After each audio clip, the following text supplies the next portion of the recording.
Señor presidente, señores compañeros ministros, representantes del gobierno alemán, mi estimado amigo ministro Schmidt, quiero agradecer personalmente la generosidad de sus conceptos y los recibo en nombre de lo que ha sido un trabajo de todo un equipo de gobierno que ha consolidado y sostenido durante un conjunto largo de años estas políticas.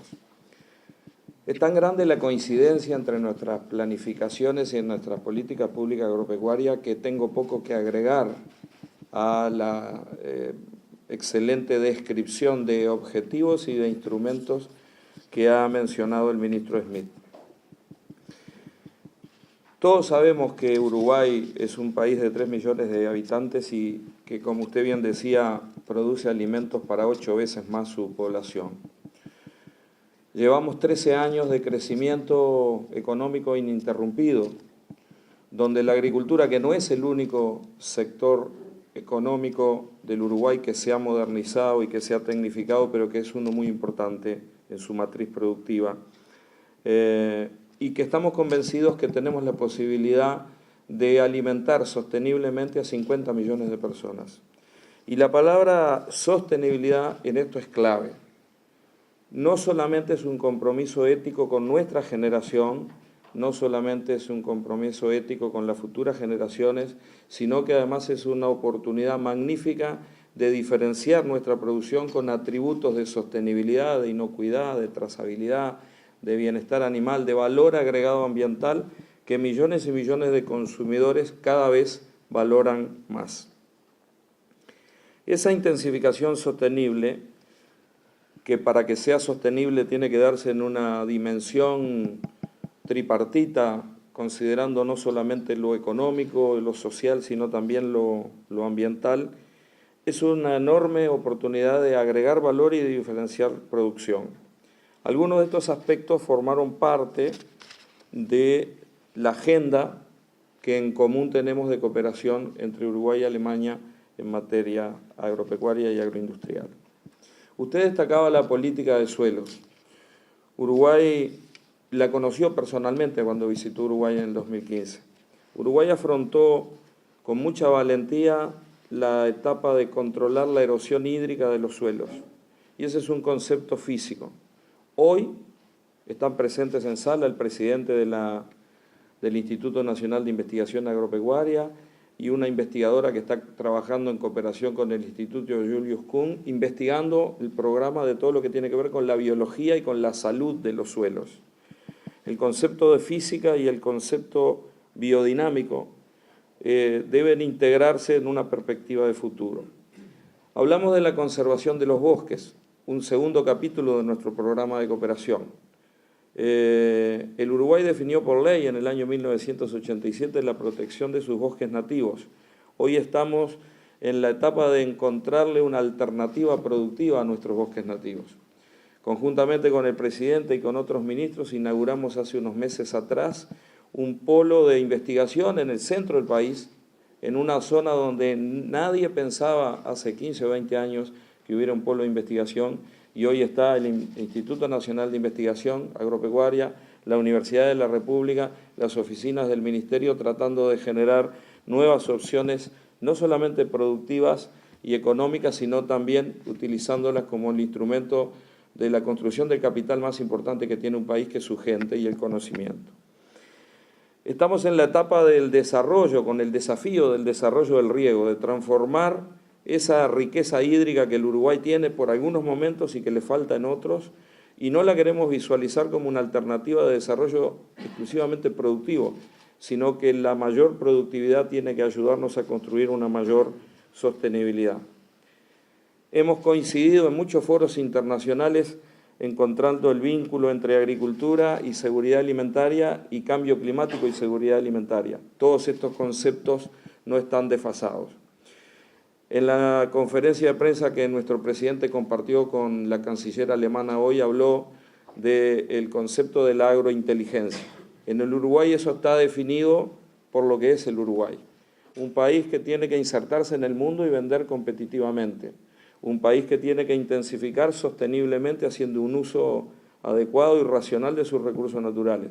Un país que tiene que adaptarse al cambio climático, pero que ha tenido la valentía de cuantificar su contribución a la reducción de emisiones por unidad de producto producido. Somos de los pocos países que le ha puesto números a las contribuciones nacionalmente determinadas de reducción de emisiones. Con la ministra de León hemos compartido muchos ámbitos, ministra de Ambiente, muchos ámbitos en este tema.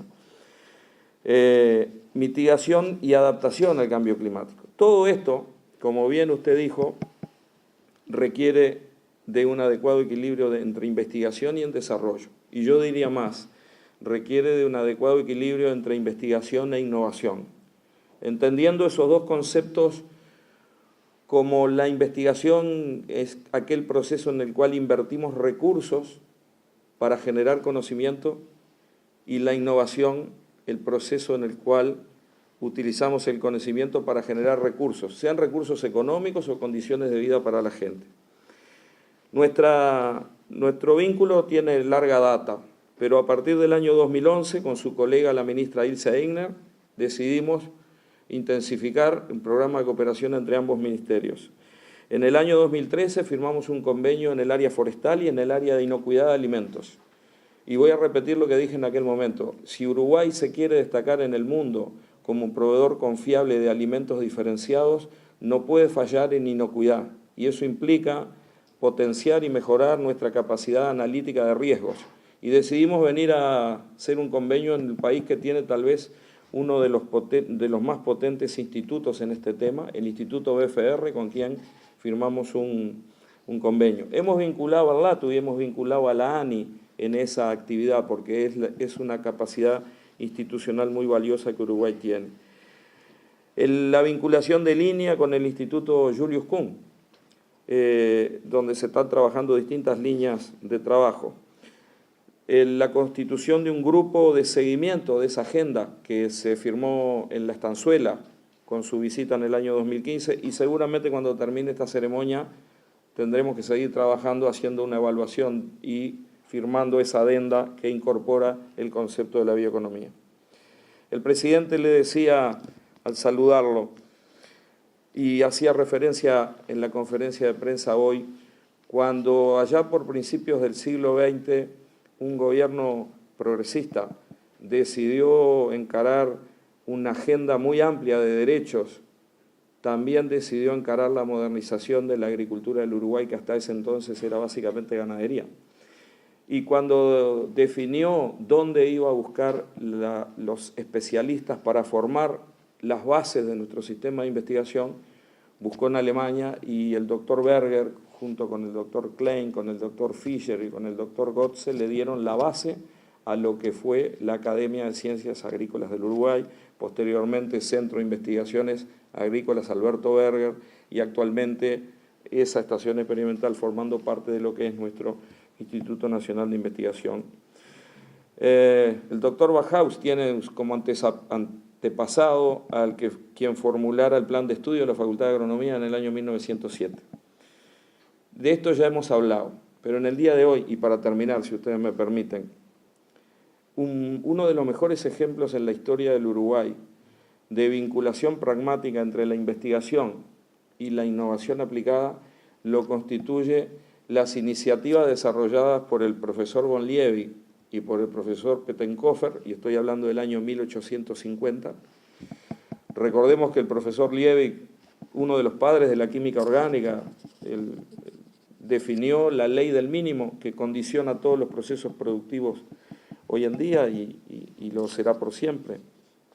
Generó la fórmula del extracto de carne. En esa época, un innovador, no un investigador, un innovador alemán de apellido Hiebert, se sorprendió en el Uruguay cómo de lo que se usaba de las vacas era el cuero y decidió encontrar una transformación a la carne que pudiera transformarse y transnacionalizarse. Y Uruguay dio cobijo a la primer transnacional de la industria agroalimentaria y vamos a firmar un convenio de bioeconomía y seguramente hablaremos de economía circular. Además de hacer extracto de carne, utilizaron todos los subproductos para generar un fertilizante orgánico que sustituyó a lo que en su momento era el fertilizante, que era el guano de las islas del Pacífico. Toda esa instalación, que llegó a faenar 120.000 animales por año y distribuyó el extracto de carne y posteriormente el corned beef por distintas partes del planeta, fue en el año 2015 nombrada como Patrimonio Histórico, Cultural e Industrial de la Humanidad. Allí hay un museo, el Museo de la Revolución Industrial. El Instituto Nacional de Carnes, nos acompaña su presidente hoy aquí, decidió contribuir homenajear ese hecho tratando de divulgar esta historia, que es bien poco conocida en el Uruguay y era muy poco conocida en Alemania. Esa investigación, que estuvo a cargo de una docente de la Universidad de la República del Uruguay, de origen alemán, Lucía Lebowitz, concluyó después de 4 años de estudio en una interesante historia que nosotros, para homenajear esta historia de cooperación, hemos decidido traducirla al alemán, por lo cual, dando fin a esta oratoria, le voy a entregar uno de estos libros a usted y le voy a entregar uno en español e inglés al señor presidente de la República. Muchas gracias por la atención.